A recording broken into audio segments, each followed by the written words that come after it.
మాట్లాడతాం. ఇది ఇల్లే కదా, ఇది ఒరిజినల్ ఇల్లు, ఇది భగవంతుడు కట్టిన ఇల్లు, ఇది మనం కట్టుకున్న ఇల్లు అమ్మ. ఈ ఇంట్లో ఈ దీపం పెడతాం. ఓకే, ఈ ఇంట్లో భగవంతుడు ఒక దీపం పెట్టిండు. ఆ దీపం పేరే ఆత్మ. కానీ ఏమైపోయింది, మనము ఆ దీపం పెట్టినాం, దాని మీద అన్నీ అది కాంచు ఒకటి గ్లాస్ పెట్టేసి దాని మీద అన్ని బట్టలు కప్పేసినాం. ఇంట్లో పెట్టిన దీపం మీద ప్రకాశం ఇస్తుందా? ఇవ్వదు. అలాగే మన గుండెల్లో ఆ భగవంతుడు ఒక దీపం పెట్టిండు. ఇదేమో ఆరిపోతుందమ్మా, కొంచెం నూనె ఉన్నంతసేపు ఉంటుంది. అందుకే మనం నూనె పోసుకుంటూ ఉంటాము. చూడండి, విద్యుత్ లేనప్పుడు, కరెంట్ మనకి లేనప్పుడు మనం అన్ని ఈ దీపాలే పెట్టుకున్నాం. నూనె, నువ్వుల నూనెతోని, ఆమ్దల నూనెతోని ఇవే పెట్టుకుంటా ఆరిపోవద్దని నూనె పోసుకుంటూ ఉన్నాం. అక్కడ మనకేమి తెలలే గురువు వచ్చేదాకా. నూనె పోసుకుంటూ ఉన్నాము దీపం ఆరకుండా. అంటే ఇక్కడ ఈ దీపం ఆరకుండా నువ్వు సాధన చేసుకుంటూ ఉండాలి. ఇక్కడ నువ్వు నూనె ఎట్లా పోస్తూ సాధన చేస్తున్నావు ఆ దీపం ఆరకుండా, ఇక్కడ ఆత్మ జ్యోతి వెలగాలంటే ఆత్మకి ఏం అడ్డం ఉన్నాయి?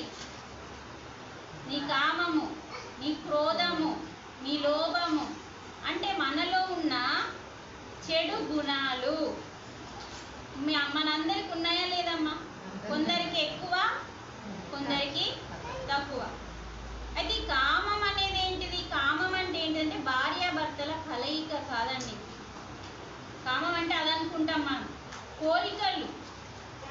ఇప్పుడు మన ఇంట్లో మనం పరిస్థితి తక్కువ, మన కోరికలేమో, అప్పుడు ఏమవుతుంది, ఇంట్లో మగవాడికి బాధ కలుగుతుంది. దానివల్ల ఆయన ఏం చేస్తాడు, ఈ భార్య బాధను, బిడ్డ బాధను భరించలేక ఏమైంది, ఆయన చెడు మార్గం సంపాదన చేస్తాడు. అందుకే మన కోరికలు కూడా ధర్మంగా ఉండాలి అని మనకి పెండ్లిలో మంత్రం చెప్పిండు. ఈ కామం వల్ల, ఈ క్రోధం వల్ల, ఈ కోపం వల్ల, ఈ అసూయ వల్ల మనలో, మన గుండెల్లో భగవంతుడు పెట్టిన దీపం వెలగట్లేదు. అందుకే ఆ భగవంతుడు సద్గురుని పంపించిండు ఈ దీపం వెలిగించమని. కొంచెం అర్థమవుతుందా? ఈ సద్గురుని ఎందుకు పంపించిండు? దీపం వెలిగించు వాళ్ళందరి గుండెల్లో అని ఒక్కొన్ని పంపించిండు ఇంతమంది కోసం. ఎందుకంటే ఆయన ఒక్కోడే చాలు, అంత జ్ఞానం ఉంటుంది కాబట్టి. అలాంటి సద్గురువు మన జీవితంలోకి వచ్చి మనకి దీపం పెట్టడానికి జ్ఞానం ఇచ్చిండు, ఆత్మ జ్ఞానము. ఆ ఆత్మ జ్ఞానము ఇచ్చినట్టే ఇచ్చిండు, ఆయన ఇస్తూనే ఉన్నాడు. కానీ నువ్వు మర్చిపోతున్నావు. అమ్మ మనకి ఈరోజు ఇచ్చిండు, ఈరోజు మనం దాన్ని ఆచరిస్తే మర్చిపోతామా? ఆచరించడం అంటే పాటించడం, మర్చిపోము. అది ఆచరించలేం కాబట్టి ఏదో వస్తున్నాం, పోతున్నాం. గుడికి పోవాలి, గురువారం నాడు ఆరతి ఇయ్యాలి, ఆరతి మొక్కాలి, ప్రసాదం తీసుకోవాలి. ఇంతవరకే ఉంటే బాబా జ్ఞానం దొరకదు. బాబా జ్ఞానం ఏమి ఇచ్చిండు, ఎంతవరకు తెలుసుకున్నారు, ఎంతవరకు ఉంది అంటే మీరు మాట్లాడాలి కదా, మీరు చెప్పాలి కదా. ఎన్ని గంటలు ధ్యానం చేస్తున్నారు అంటే చెప్పాలి కదా. అంటే మనల్ని మనం ఉద్ధరించుకోవడానికి ఇవన్నీ బాబా జ్ఞానం ఎంత దాచుకున్నావు నీ గుండెల్లో? ఉండాలా లేదు చెప్పండి మీరు? ఎంత చెప్పిండు? అంతెందుకు, తాత ఎంత చెప్పిండు? ఇవన్నీ మనం దాచుకోవాలి. ఈ దాచుకున్న వాటిని ఇలా 10 మందిని ఊకుండబెట్టి పంచితే నీ గుండెల్లో లేని జ్ఞానం భగవంతుడు నీకు ఇస్తే అప్పుడు నీ ఆత్మజ్యోతి వెలుగుతుంది. దానినే ప్రకాశము. ఒక ఆయన ప్రశ్నిస్తాడు, ఆత్మ ఎలా ఉంటుందని. ఆత్మ ఎలా ఉంటుందంటే దానికి ఆకారమే లేదు. ఆత్మకు ఆకారం లేదు, గాలికి ఆకారం లేదు, ఆత్మకు ఆకారం లేదు, పరమాత్మకు ఆకారం లేదు. అందుకే ఈ మూడు ఒకటే. నీ లోపలున్న గాలికి ఆకారం ఉందా? లోపలికి వెళ్తుంది, బయటకు వస్తుంది. దానికి ఆకారం లేదు. అందుకే ఆకారం లేని దాన్ని పట్టుకోవాలంటే లేని దానితోనే మనం ఢీకొనాలి. అందుకే శ్వాసకు ఆకారం లేదు. ఈ శ్వాసని పట్టుకుంటే ఆకారం లేని ఆత్మ దగ్గరికి ఈ శ్వాస తీసుకెళ్తుంది. అందుకనే శ్వాస మీద ధ్యాస పెట్టమన్నారు. శ్వాసలో ఏముందంటే శక్తి ఉంది. ఆ ప్రాణంని నిలిపే శక్తి ఉంది. కాబట్టి ఆత్మ ప్రాణాలను నిలిపే శక్తి శ్వాసలో ఉందని రెండింటిని కలపమన్నారు. కొంచెం బుర్ర పెట్టి వినండి, శ్రద్ధతో వినండి. మనకు బాబా ఎంత అందించి ఆయన శరీరాన్ని వదిలిపెట్టిండు. మనం పట్నాపూర్ పోయినామా పోలేదా కాదు, గుడికి పోయినామా పోలేదా కాదు, బాబా జ్ఞానం ఎంత దాచుకున్నాం, ఎంత ఫాలో అవుతున్నాం, రోజు ధ్యానం చేస్తున్నామా, ఇది మన లోపలికి వేసుకోవాల్సిన ప్రశ్నలు. పుట్టినరోజు అంటే ఇంగ్లీష్ వాళ్ళు కేక్ తెచ్చుకొని, కేక్ అంటే డబరొటి మైదాతో చేసింది. మైదా అంటే విషమా అమృతమా చెప్పండి? విషం. కేక్ అనేది ఏంటిదంటే అమ్మ విషం. మనం తినేస్తాం లప్ప లప్ప, తెలియదు కాబట్టి. తెలిసి కొందరు తింటారమ్మా, తెలక కొందరు తింటారు. గోధుమ పిండి పైన ఉన్న పొట్టునంత పీకి పాడేసి ఆ లోపల ఉన్న తెల్లదే మైదా. మరి గోధుమ రొట్టె ఎంత బెస్ట్ మన శరీరానికి అంటే మంచినంత వాడేసి లోపల ఉన్న చెత్తని పిండిగా మార్చి మనకి ఈ కేకు తయారు చేస్తాం. ఆ కేకుని తెచ్చుకొని అడబెట్టుకొని ఆ దీపం పెట్టి ఉప్పు నూరేసి హ్యాపీ బర్త్డే అంటుంది. కానీ మన భారతదేశంలో పుట్టినరోజు ఎలా చేయాలో ఉందో ఇప్పుడు మనం తెలుసుకుందాం. సూర్యోదయానికంటే ఆ బిడ్డని లేపి, తల్లి ఫస్ట్ ఆ బిడ్డని లేపని కనీసం ఇప్పుడన్నా మనం పాటిద్దాం. ఆ బిడ్డని సూర్యోదయానికంటే ముందు లేపి ఆవు పాలు తెప్పియాలి. ఆవు పాలు, బెల్లము, నల్ల నువ్వులు. బెల్లము అంటే చెరుకు, అంటే మనకి తీపి. ఇక దానికంటే తీపి తేనె అంటే అది మళ్ళీ అక్కడ నుంచి ఏమవుతుందంటే హింసనే జరుగుతుంది కాబట్టి తేనె నుంచి. కానీ బెల్లం నుంచి హింస అనేది జరగదు. బెల్లము, ఆవు పాలు, మళ్ళీ నల్ల నువ్వు, ఈ మూడింటిని వాడికి తీర్థం తయారు చేయాలి. తల్లి లేచి ఆ వాడికి తలార స్నానం, పెద్దవాడ చిన్నవాడ చూడద్దు, పుట్టినరోజు నాడు మంచిగా తలకి నూనెంటి స్నానం చేయించడం అనేది చాలా ముఖ్యమైన ఘట్టము. పుట్టినరోజు నాడు వాళ్ళకి తెలియదు కదమ్మా, మనం చెప్పాలి. అలా స్నానం చేయించి సూర్యునికి ఎదురుగా కూర్చోబెట్టి మనము సూర్యునికి సంబంధించిన ఒక స్తోత్రం పాడి ఆ సూర్య భగవానునికి పూర్తిగా హృదయపూర్వకంగా నమస్కారాలు చేసుకొని, ఈ విశ్వాన్ని నడిపించే కొందరు గురువులు ఉన్నారు, వారిని సప్త ఋషులు అంటామమ్మ. పేరు విన్నారా మీరు? కడతాలకి ఎవరైనా వచ్చి ఉంటే ఆ కడతాల్లో మొత్తం ఇట్లా సప్త ఋషుల ఫోటోలు ఉంటాయి.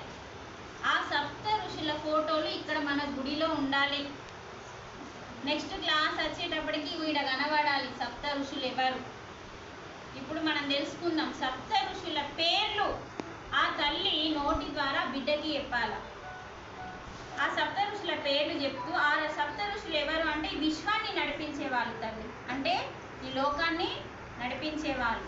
వాళ్ళకి చక్కగా ఈ యొక్క జ్ఞానాన్ని చెప్తూ ఒక్కొక్క పేరు చెప్పి వారికి హృదయపూర్వకమైన నమస్కారాలు తెలియజేస్తూ, మీ జ్ఞానాన్ని నాకు అందించండి, నేను లోక కళ్యాణం చేయాలనుకుంటున్నాను అని చెప్పి ఆ బిడ్డకి చెప్పి ఆ తీర్థం పోసి సేవించాలి.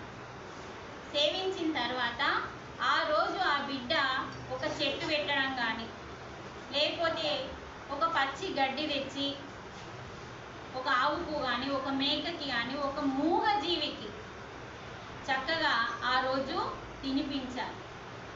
లేదంటే అనాథలు ఎక్కడున్నారు, మన చుట్టాలకి మనం హ్యాపీ బర్త్డే చేస్తే ఎవరికి పిలుస్తాం? ఫ్రెండ్స్ని, చుట్టాలను పిలిచి దావత్ అంటాం. మనం ఎప్పుడు ఏం చేయాలంటే అమ్మ, మనం చేసే దానం పనికి రావాలి. అర్థమవుతుందా? పనికి రావాలంటే మనం వాటి నుంచి వాళ్ళకి ఉచితంగా ఎవరున్నారు అనాథలు లేనోళ్ళు ఉన్నారు. ఇది లేనోళ్ళు లేరా అమ్మ? కొంచెం కష్టపడితే వాళ్ళు ఎక్కడున్నారో మనకి దొరుకుతారు. ఆ దానం ఎంతో గొప్పదమ్మా. ఆ దానం వల్ల ఏమవుతుందంటే మనం చేసిన పొరపాటున చేసిన పాప కర్మలు దగ్ధమవుతాయి. నీ చుట్టాలకు పెట్టినావు కానీ వాళ్ళు నీకు గిఫ్ట్ ఇస్తారు కదా, అది దానమా? అంటే రిటర్న్ నువ్వు తీసుకున్నావు కదా. మీరు ఉన్న వాళ్ళకి భోజనం పెడితే అది దానం కాదు.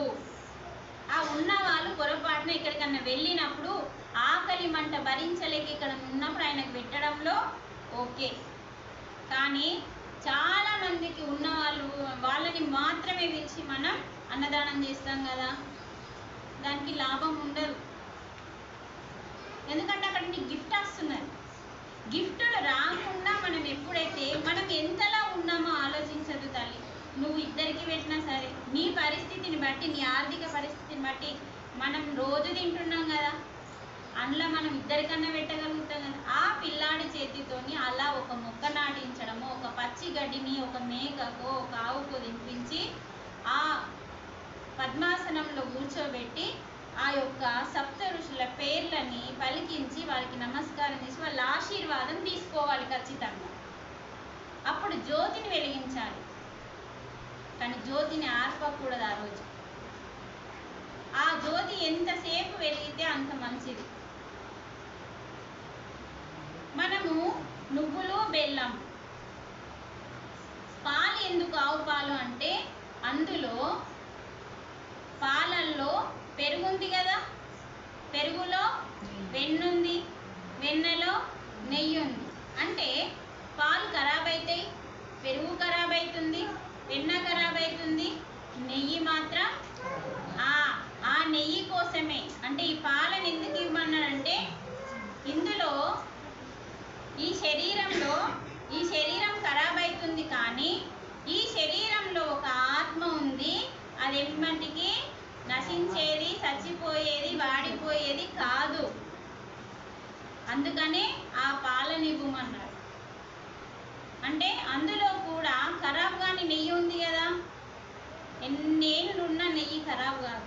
కొంచెం ముక్క వాసన వస్తుంది కావచ్చు బయట పెడితే, కానీ ఎన్నటికీ నాశనం కానిది అందులో ఉంది. అందుకే మనం నెయ్యిని సేవించమన్నాం.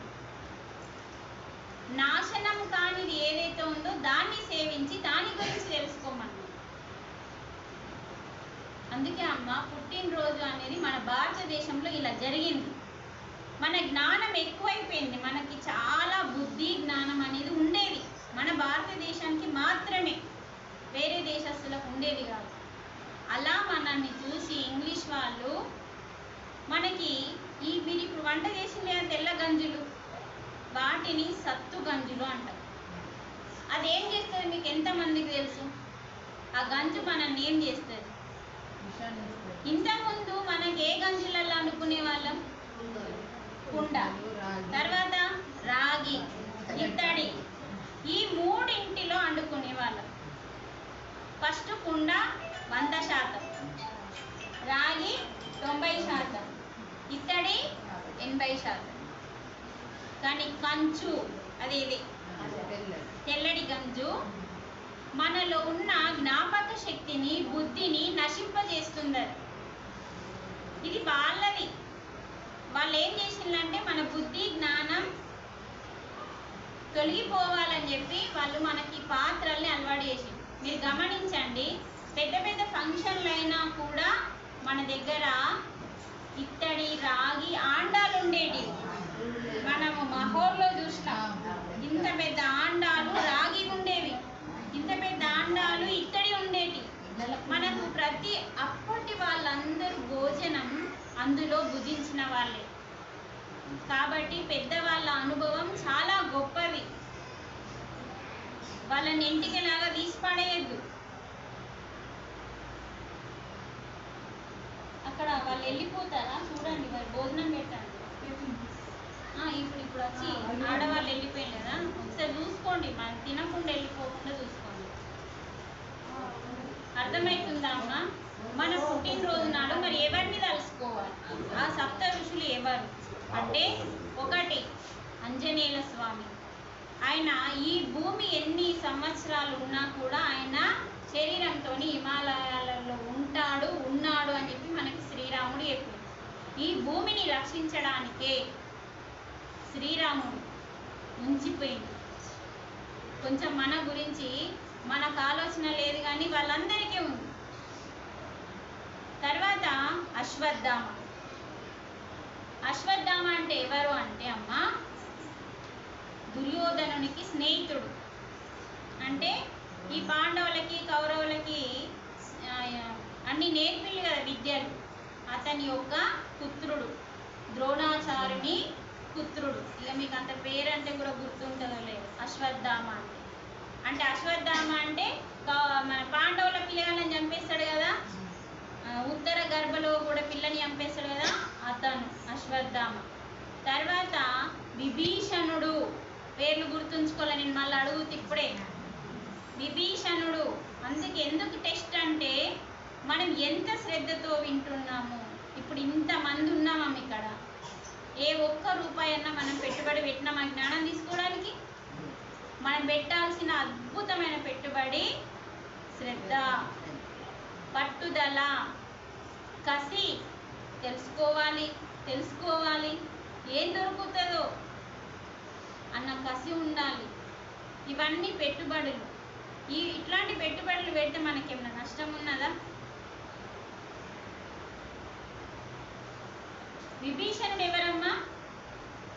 నిద్రొస్తుందా? ఇలా ముందడికి రా. రావణాసురుని చిన్న తమ్ముడు.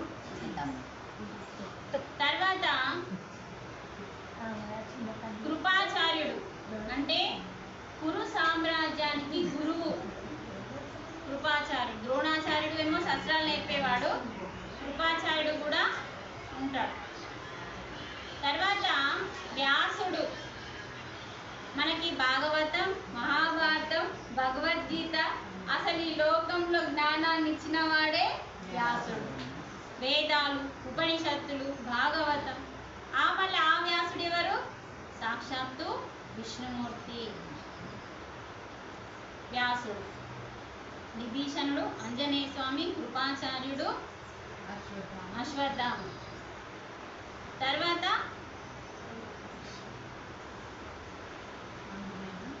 ఆంజనేయుడు వచ్చింది కదా, కృష్ణుడు పోలేదా? ఉన్నాడా? మార్కండేయుడు.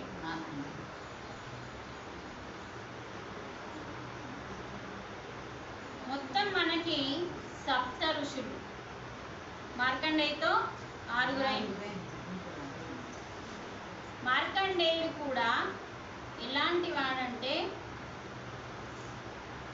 అజ్ఞానవంతుడు కావన్నా జ్ఞానవంతుడు కావన్నా అంటాడు తల్లిదండ్రులని శివుడు అడుగుతాడు. అజ్ఞానవంతుడిని నేనేం చేసుకోవాలి? ఎన్నేళ్ళైనా సరే, కొన్నేళ్ళు బతికినా అని జ్ఞానవంతుడు కావాలి అంట.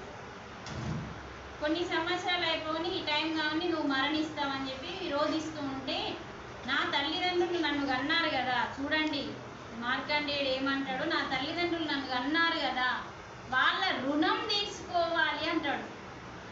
కన్నందుకు రుణం తీర్చుకోవాలని అక్కడ మనం నేర్చుకోవాలి.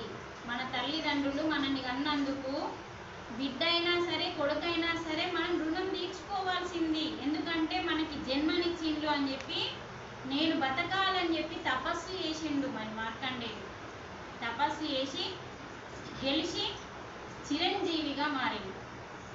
ఎప్పటికీ వాళ్ళకి సేవలు చేసుకోవడానికి జీవించి ఉన్నాడు మార్కండేయుడు. యమునితో పోరాటం చేసిండు తల్లిదండ్రులకి సేవ చేయడానికి. ఇక్కడ మనం నేర్చుకోవాల్సిన పాయింట్, ఇప్పుడు తల్లిదండ్రులకు సేవ చేయమంటే ఆశ్రమంలో వాడేస్తుంది. అలాంటి యోగులు పుట్టిన భారతదేశం మనది. అలాంటి యోగులు ఇప్పటికీ మరణించకుండా ఈ భూమిని రక్షిస్తున్నారండి. ఆలోచించండి ఒకసారి. ఈ భూమిని కాపాడమంటే ఈ భూమిలో ఉన్న మనల్ని కాపాడినట్టే కదా. ఇవన్నీ మనం మర్చిపోతున్నాం, తెలుసుకోలేకపోతున్నాం.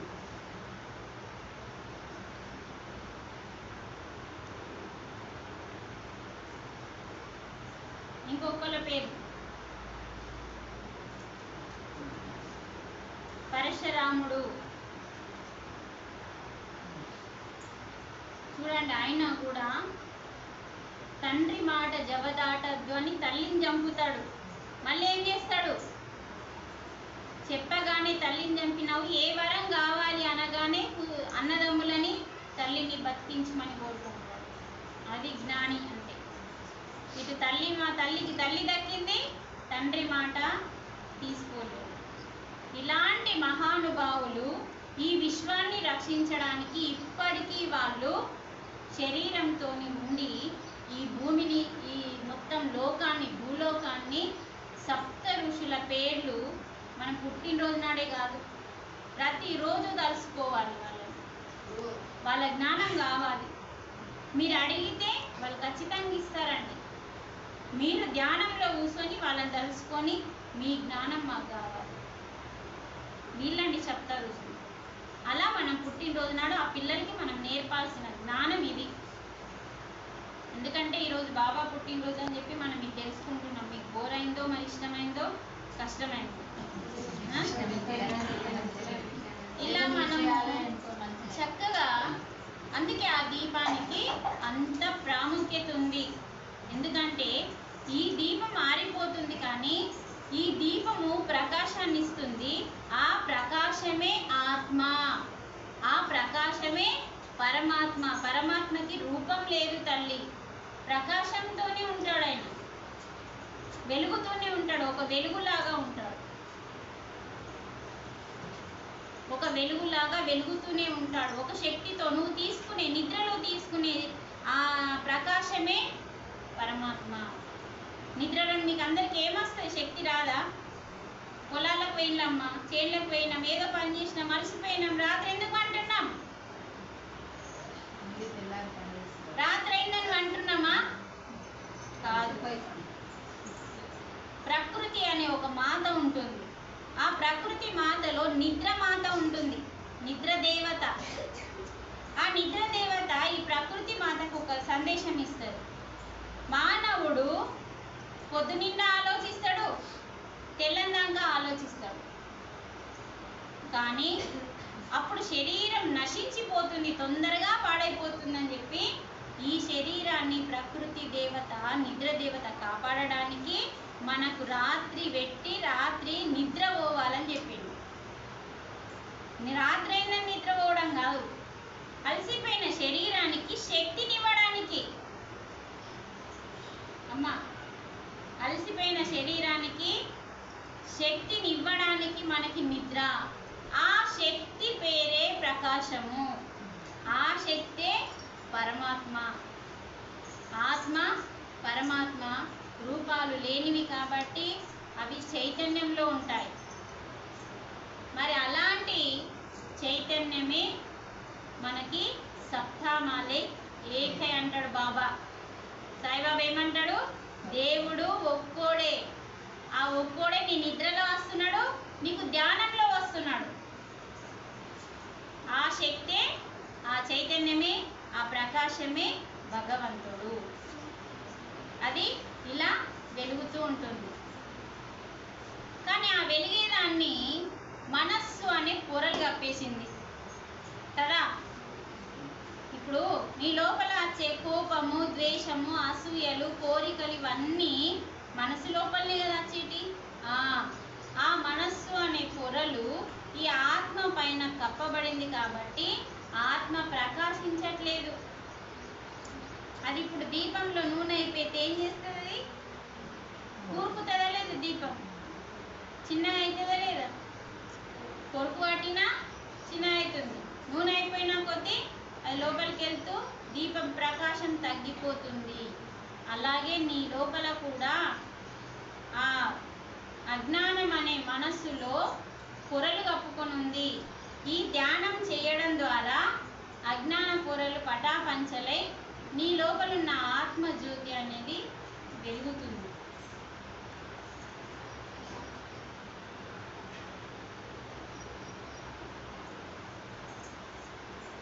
ఇంతగానో మనకిచ్చిండు ఆయన.